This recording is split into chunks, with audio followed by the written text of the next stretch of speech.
sejahtera untuk kita semua.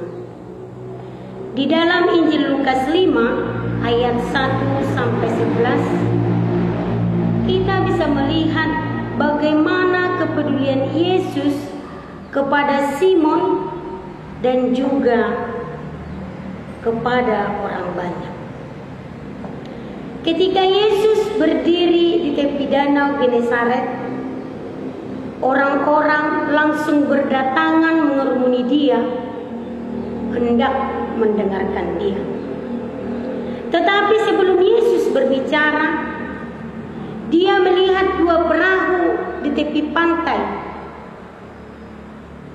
Dan Yesus menaiki salah satu dari perahu itu, yaitu perahu Simon. Sebelum Yesus berbicara, dia juga menyuruh Simon untuk menolakkan perahunya agak sedikit lebih jauh dari tepi pantai. Yesus pun duduk di atas perahu, dan dari sanalah dia mengajar orang banyak itu. Mengapa Yesus mengajar orang banyak dari atas perahu? Karena Yesus ingin mengajarkan kepada Simon dan orang banyak dalam situasi sesulit apapun pewartaan harus dilakukan.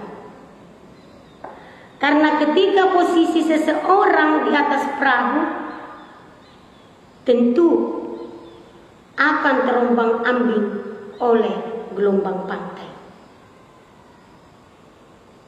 Dalam situasi sesulit apapun keadaan sekarang, kita tetap menjalankan tugas kita, terlebih sebagai pengikut Kristus. Setelah selesai mengajar orang banyak, Yesus menyuruh Simon untuk menolakkan perahunya ke tempat yang lebih dalam.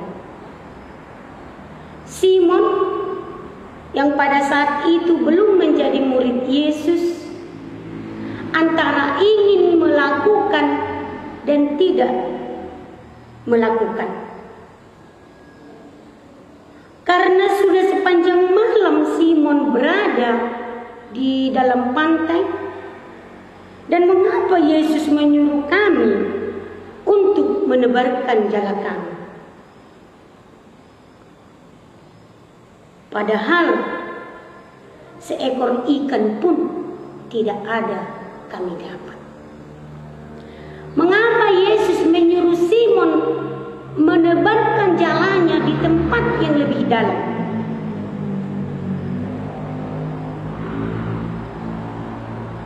Karena Yesus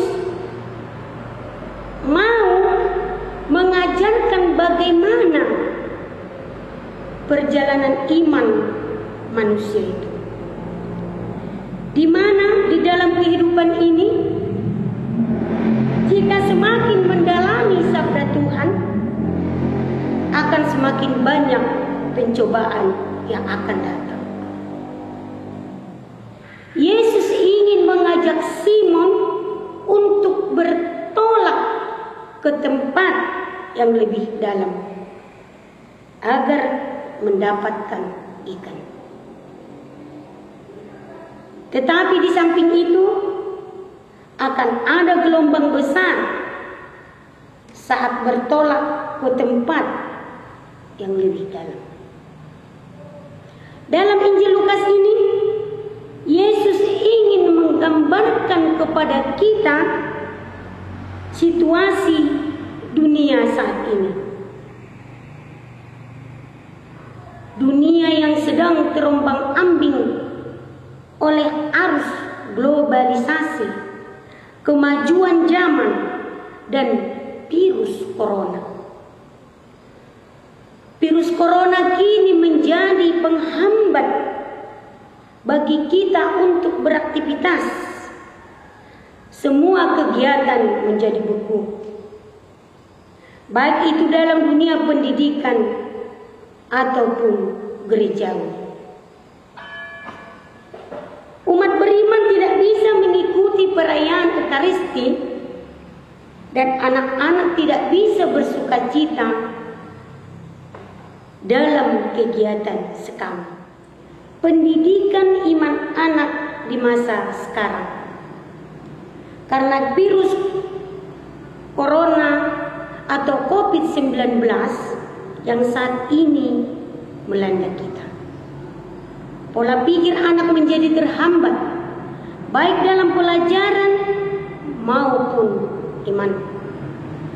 Kita orang tua dituntut lebih pada masa pandemik ini untuk menjadi imam, guru, dan gembala dalam hidup mereka.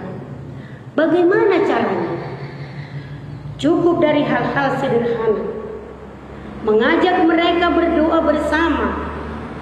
Dan jika seandainya gereja buka, kita menjadi motor mereka untuk mengajak ke gereja. Di mana anak itu dapat bertumbuh dan berkembang dalam iman? Hendaklah kita memberi contoh kepada mereka sebagai orang iman, orang tekun, bijaksana, dan bertanggung jawab.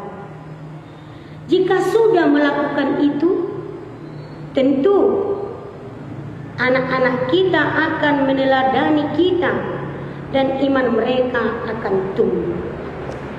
Dengan teladan orang tua, anak diharapkan menjadi pengikut Kristus yang baik dan mau melayani Tuhan.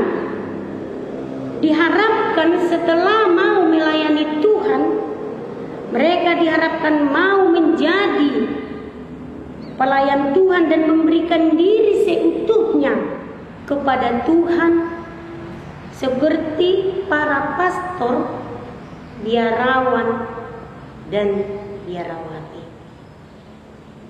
Injil ini menjadi rujukan kepada keluarga, terutama kepada orang tua, agar memperhatikan tumbuh kembang iman anak-anak kita.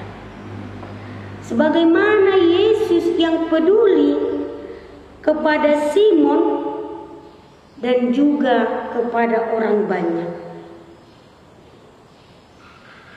demikian juga para uskup, pastor, dan biarawati yang tetap mengabadikan hidupnya untuk melayani Tuhan. Walaupun dalam situasi COVID seperti ini, mereka tetap melayani walaupun jumlah mereka yang tidak banyak. Dan situasi sekarang ini yang terbilang sangat terombang-ambing karena COVID-19 ini. Apakah kita tetap membiarkan mereka melayani kita dengan jumlah yang sedikit? Tentu tidak. Melalui Injil ini, orang tua diajak untuk mengarahkan anak-anak untuk bertolak ke tempat yang lebih dalam untuk mengikuti Tuhan. Mengikuti Tuhan berarti menjadi imam ataupun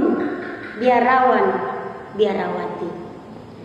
Keluarga hendak mengajarkan kepada mereka agar anak-anak mau menjadi pengikut Kristus, melayani Kristus dengan seluruh hidupnya. Keluarga menjadi sumber kekudusan. Keluarga menjadi sumber tumbuh kembangnya panggilan. Keluarga menjadi sumber panggilan. Semakin banyak orang-orang yang terpanggil gereja kita akan semakin bertolak ke tempat yang paling dalam. Duk in altum horas.